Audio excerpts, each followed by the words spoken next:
الحمد لله نحمده ونستعينه ونستغفره ونؤمن به ونتوكل عليه ونعوذ بالله من شرور أنفسنا ومن سيئات أعمالنا من يهده الله فلا مضل له ومن يضلله فلا هادي له ونشهد أن لا إله إلا الله وحده لا شريك له ونشهد أن سيدنا وشفيعنا وسندنا وطبيبنا ومولانا محمدا عبده ورسوله. قال الله تبارك وتعالى في القرآن المجيد والفرقان الحميد: أعوذ بالله السميع العليم من الشيطان اللعين الرجيم. بسم الله الرحمن الرحيم. واعتصموا بحبل الله جميعا ولا تفرقوا. صدق الله العظيم.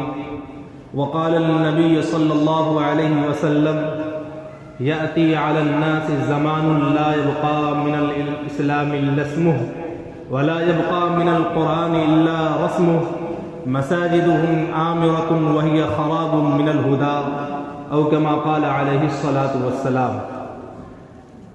آئیے حضرات گرامی، سننے اور سنانے سے قبل اللہ کے حبیب تاجدار دو عالم احمد مجتبی محمد مصطفیٰ صلی اللہ علیہ وسلم پر عقیدت اور محبت کے ساتھ درود شریف کا نذرانہ پیش کر لیں. اللہم صلی علی محمد وعلی آل محمد کما صلیت علی ابراہیم وعلی آل ابراہیم انکا حمید مجید. اللہم بارک علی محمد وعلی آل محمد کما بارکت علی ابراہیم وعلی آل ابراہیم انکا حمید مجید. ملت اسلامیہ کے غیر مسلمانوں کہ جس دور پہ نازاں تھی دنیا اب ہم وہ زمانہ بھول گئے.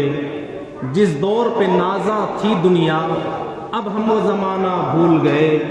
اوروں کو جگانا یاد رہا خود ہوش میں آنا بھول گئے. منہ دیکھ لیا آئینے میں پر داغ نہ دیکھا سینے میں. دل ایسا لگایا جینے میں مرنے کو مسلمان بھول گئے. دل ایسا لگایا جینے میں مرنے کو مسلمان بھول گئے. آذان تو اب بھی ہوتی ہے مسجد کی فضا میں اے انور. جس ضرب سے دل ہل جاتے تھے وہ ضرب لگانا بھول گئے. حضرات گرامی، میں نے قرآن مقدس کی ایک آیت کریمہ تلاوت کی. آج کی صورتحال جو مسلمانوں کے ساتھ نہ صرف ہندوستان میں بلکہ پوری دنیا میں پوری قومیں متحد ہو گئی ہے ہمیں اور آپ کو مٹانے کے لیے یا پھر اسلام سے ہٹانے کے لیے.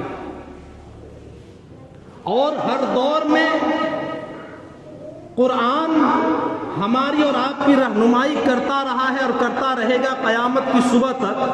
بس ہماری کمزوری یہ ہے کہ ہم قرآن کو پڑھتے نہیں یا پڑھتے ہیں تو سرسری طور پر پڑھ کر نکل جاتے ہیں. اور ہماری کمزوری یہ ہے آپ سکھ اور برادری جتنے ہیں صرف پنجاب میں نہیں، وہ امریکہ میں رہنے والے، دنیا کے کسی خطے میں رہنے والے، وہ سکھ برادری اپنی تعلیم پر پہلے فوکس کرتا ہے. امریکہ میں اگر وہ سکھ پیدا ہوا تو وہ پہلے انگریزی نہیں سیکھتا، وہ سب سے پہلے گرو گرنتھ جی کی کتاب کو پڑھتا ہے، کیونکہ اسے کھوپڑی میں اسے دماغ میں یہ بیٹھایا گیا کہ تمہاری مذہبی زبان یہ ہے، پہلے اس کو سیکھو. اور پہلے اپنی مذہبی کتاب کو پڑھتا ہے، اس کے بعد دنیا کے تمام علوم کو وہ حاصل کرتا ہے. اب اندازہ لگائیں کہ وہ ایک سکھ برادری، اس کے ذہن میں یہ بات ڈال دی گئی ہے کہ آپ کی ترقی، آپ کی خوشحالی پہلے آپ کی مذہبی کتابوں میں ہے، اس کو سیکھو، اس کے بعد دنیا کے جتنے بھی علوم و فنون ہیں حاصل کرو، اس سے کوئی منع نہیں کرتا. آج سکھ برادری کا بچہ امریکہ میں پیدا ہونے والا، افریقہ میں پیدا ہونے والا، افریقہ کے جزیروں میں پیدا ہونے والا، انگلینڈ میں پیدا ہونے والا، وہ بچہ پہلے اپنی مذہبی کتاب کو پڑھتا ہے اور اپنی مذہبی اصولوں کو سیکھتا ہے، اس کے بعد دنیا کے علوم کو حاصل کرتا ہے. ہمارے یہاں تو یہ بتایا گیا کہ قرآن پڑھ کر کرو گے کیا؟ مولوی بنو گے؟ قرآن پڑھ کر کرو گے کیا؟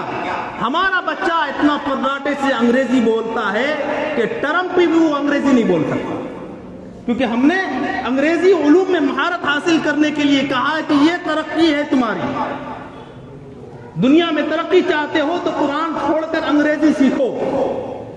اور ہمارا بچہ انگریزی فراٹے بول رہا ہے، جب ان سے پوچھئے کہ الحمد پڑھنے آتا ہے کہ نہیں، وہ پڑھنا نہیں جانتا۔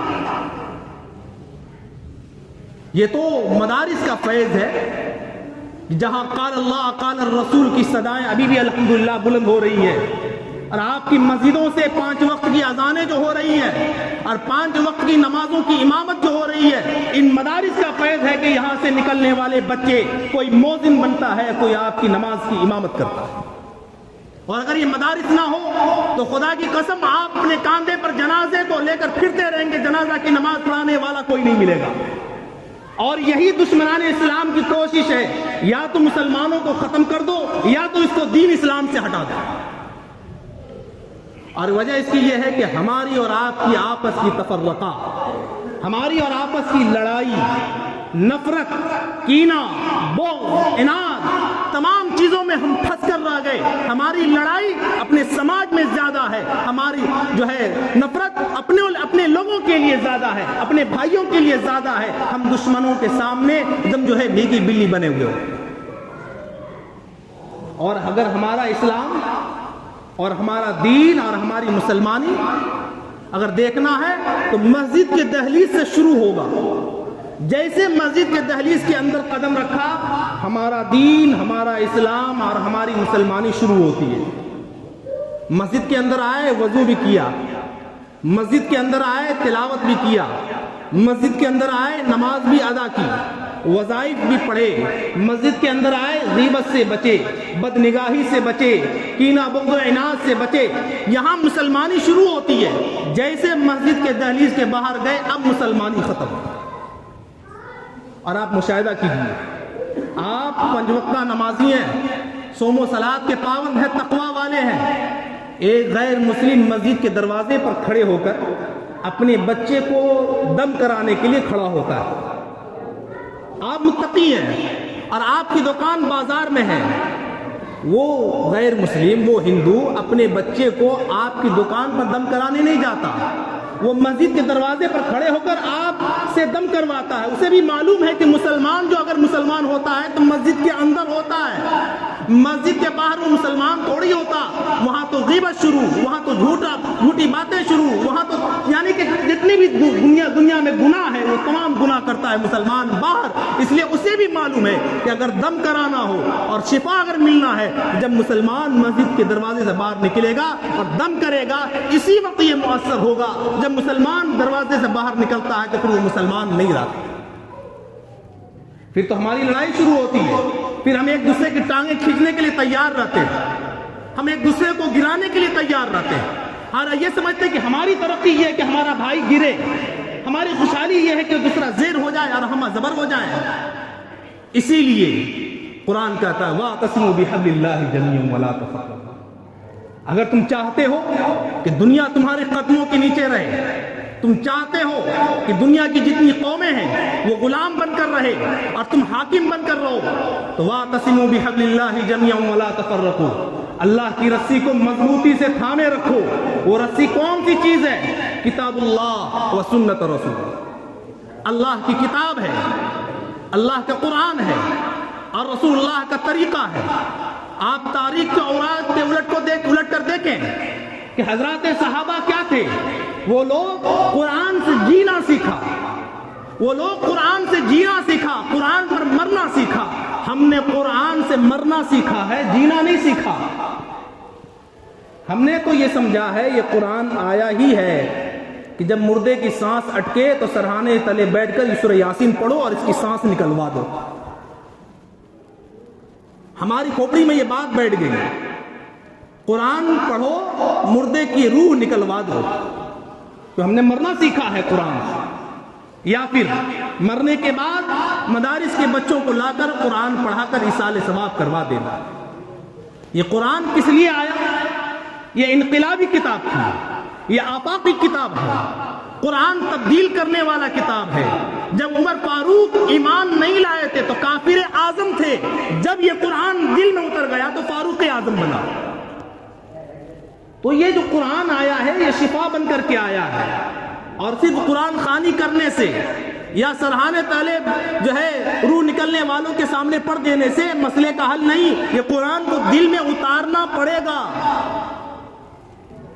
کیونکہ دل ہی میں بیماری ہے، دل ہی میں حسد ہے، دل ہی میں حرص ہے، دل میں ہی کینہ ہے، دل میں ہی بغض ہے، دل میں شر و فساد ہے۔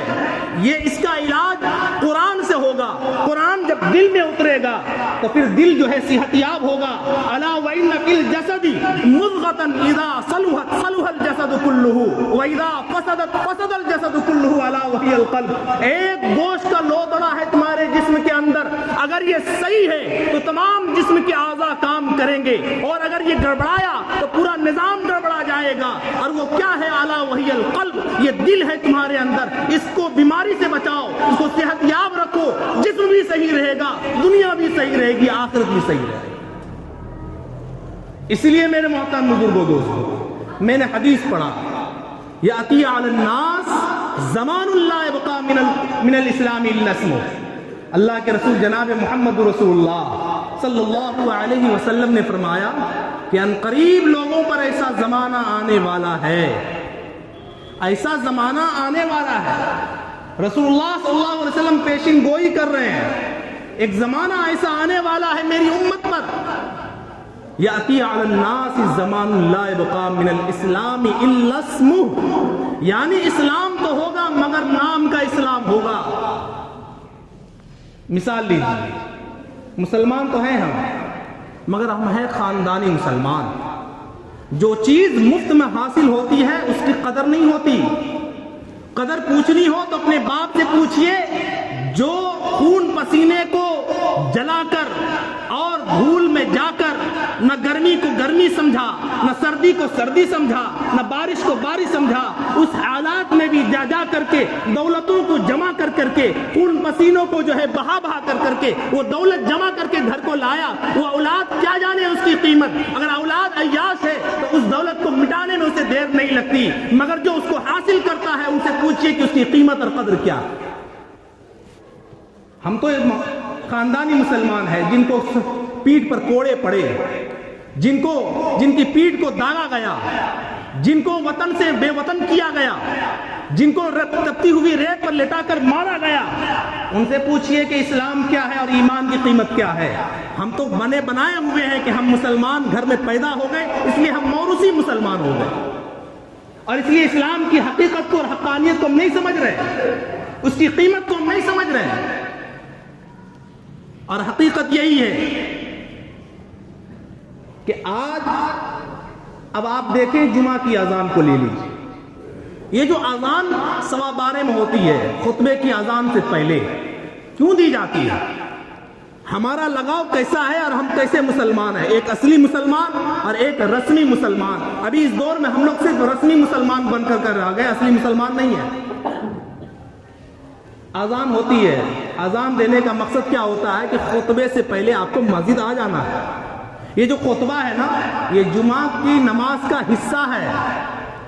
جو بغیر خطبہ سنے نماز پڑھے، یعنی اس انتظار میں رہے کہ امام صاحب اب کھڑے ہو اور پہلی رکعت کے لیے تکبیر تحریمہ کر کے باندھ لے، اب نماز میں جانا ہے، تو گویا اس کی نماز تو ادا ہوئی مگر ادھوری ہوئی۔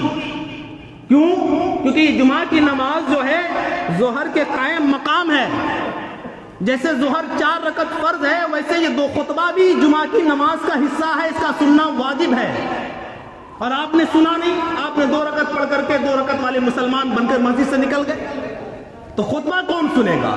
تو اذان جو پہلے دی جاتی ہے خطبے سے، اس لیے کہ آپ تمام چیزوں سے فارغ ہو کر کے خطبے سے پہلے مسجد پہنچ جائیے، تاکہ امام سے واضح نصیحت سن کر کے حاصل کرے اور عمل کی نیت سے سنے اور عمل کی نیت سے باہر نکلے، تاکہ ہماری نماز خشوع اور خضوع والی ہو جائے، تاکہ یہ نماز ہماری مغفرت کا ذریعہ بن جائے۔ آج کی صورتحال یہ ہے کہ پوری دنیا میں ایسے وقت مسلمان آتے ہیں جب پہلی رکعت کے لیے تکبیر تحریمہ باندھی جاتی ہے تب مسلمان مسجد میں آتا ہے، اور 2 رکعت پڑھنے کے بعد پھر اس طریقے سے مسجد سے لوگ نکلتے ہیں جیسے لگتا ہے کہ آسمان سے ملک الموت کا فرشتہ آیا ہے اور ڈنڈا لے کر کے ان لوگوں کو باہر نکال لیں، جلدی نکلو نہ روح قبض کر لیں۔ یہ حالات ہے۔ اس لیے اللہ جل نے فرمایا کہ صرف نام کا اسلام رہ جائے گا، ہماری زندگی میں اسلام نہیں رہے گا، صرف نام کا رہ جائے گا اسلام۔ وَلَا يَبْقَى مِنَ الْقُرْآنِ إِلَّا رَسْمٌ، قرآن رہے گا، تحریری شکل میں رہے گا، مگر قرآن پر ہمارا عمل نہیں ہوگا۔ یا تو قرآن کو ہم اتنی اونچی جگہ پر رکھ دیں گے کہ جب گھر کی صفائی کا وقت آئے گا تو اتاریں گے، جھاڑیں گے، چومیں گے، چاٹیں گے، پھر اس پر رکھ دیں گے، ہمارا عمل یہ ہوگا۔ یا پھر قرآن کو دیکھنا ہو تو پھر وہاں دیکھیں کہ ہم نے اپنے بچوں کو پڑھایا نہیں، ہم نے اپنی بچی کو پڑھایا نہیں۔ جب جہیز کا وقت آتا ہے تو اس میں پہلی فہرست ہوتا ہے قرآن لکھیے۔ ان بچی کو قرآن جہیز میں دیا جا رہا ہے کہ جس بچی کو ہم نے قرآن پڑھایا ہی نہیں۔ پھر وہ بچی قرآن کو لے کر کیا کرے گی؟ پھر وہ وہی کرے گی جو گھر میں دیکھی ہے اس نے، پھر وہ اونچی جگہ پر رکھے گی یا چومے گی، چاٹے گی، پھر رکھے گی۔ یاد رکھیے، زمزم بھی شفا، قرآن بھی شفا۔ زمزم کو پینے سے شفا ہے، اگر زمزم کو گیلن میں بھر کے گلے میں ٹانگ لیں گے تو شفا نہیں ملنے والا، زمزم کو پینے سے شفا ملنے والا ہے۔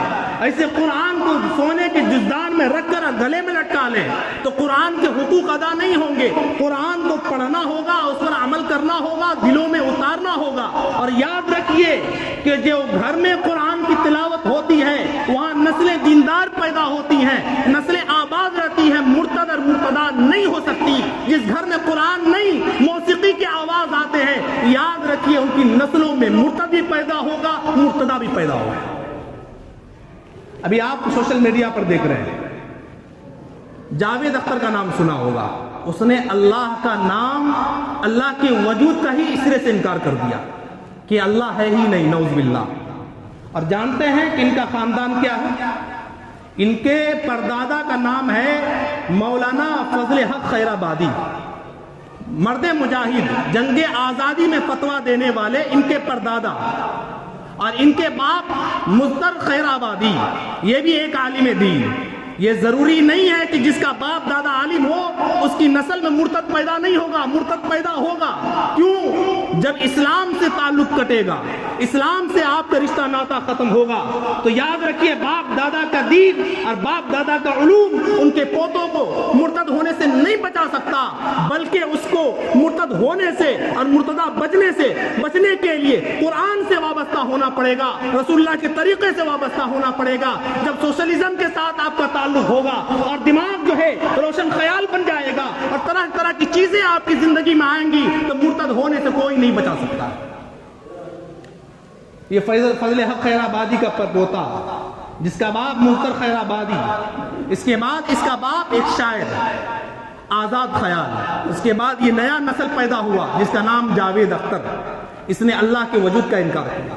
اب سمجھ لیجئے جس کا پردادا ایک عالم دین اور مرد مجاہد تقوی میں اعلیٰ، اس کا باپ مرد مجاہد تقوی میں اعلیٰ، اس کی نسل کی حالت دیکھ لیجئے کہ اللہ کے وجود ہی کا انکار کر رہا ہے۔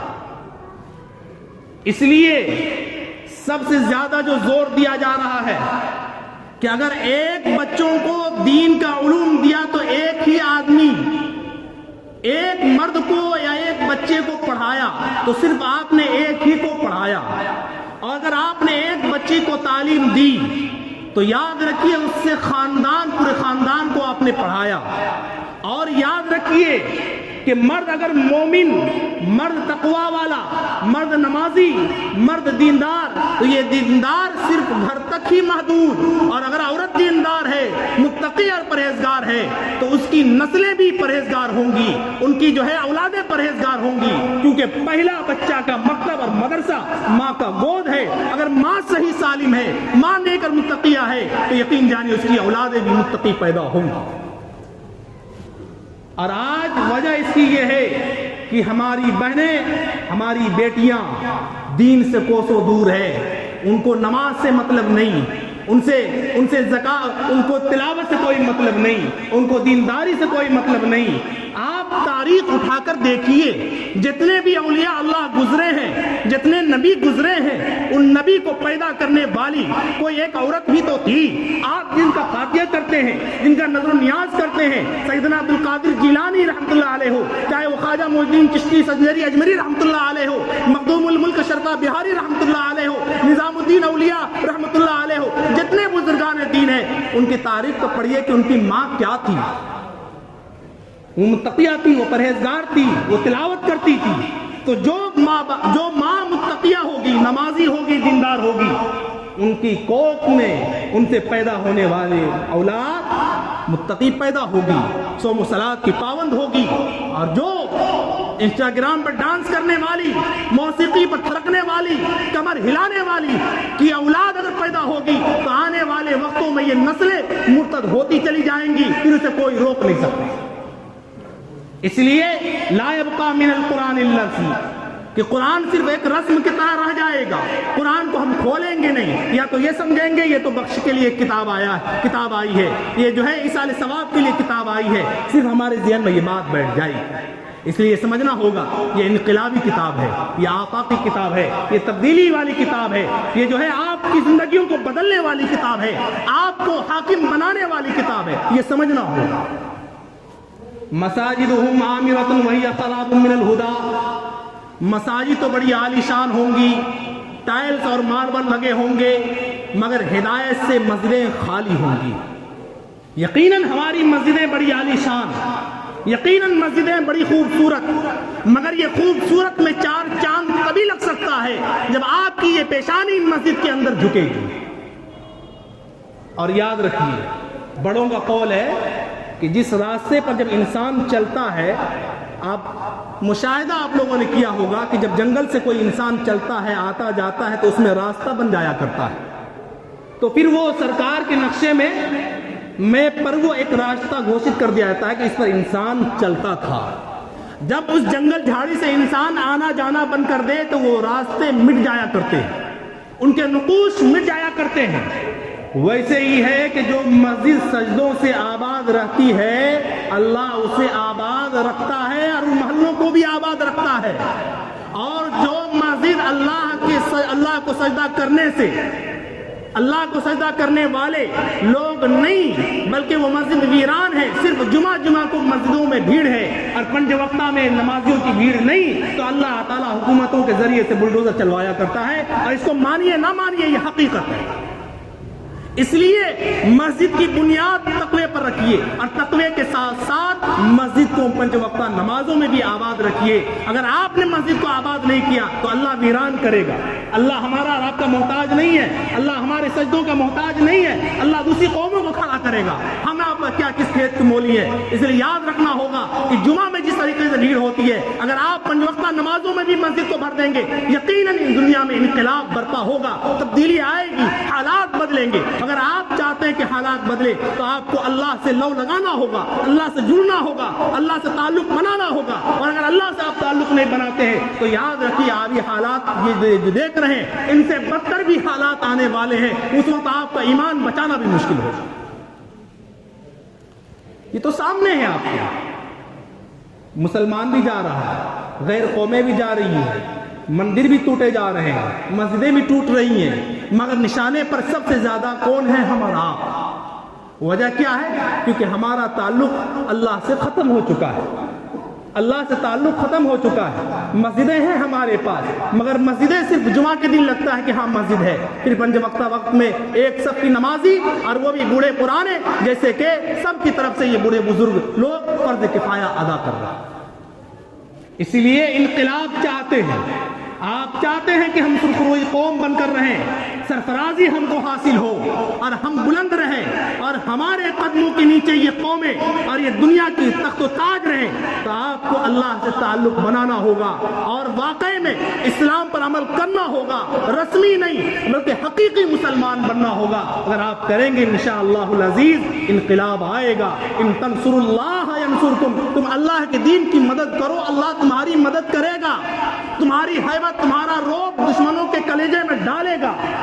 اور اگر اللہ کے نہیں ہوئے نہ تمہارا روب ہوگا ان کے کلیجے میں، نہ تمہارا دبدبا ہوگا، بلکہ تمہاری حیثیت سیلاب کے پانی پر بہنے والی جھاگ کی طرح ہوگا، غصائیں غصاء السیل وَلْيَنزَعَنَّ اللَّهُ مِن صُدُورِ عَدُوِّكُمُ الْمَحَابَةَ عَلَيْكُمْ وَلْيَقْذِفَنَّ اللَّهُ فِي قُلُوبِكُمُ الْوَهْنَ وَمَا الْوَهْنُ يَا رسول اللہ، یہ وہن کیا بیماری ہے؟ اللہ نے فرمایا کہ وہن یہ ہے کہ دنیا دل میں سما جائے گی اور موت سے نفرت ہوگی۔ آج تو مسلمان موت سے بھی ڈر رہا ہے، اس لیے کہ دنیا کی محبت دلوں میں پیوست ہو چکی ہے۔ اسی لیے ہماری حیثیت ابھی سیلاب کے پانی پر بہنے والے جھاگ کی طرح ہے۔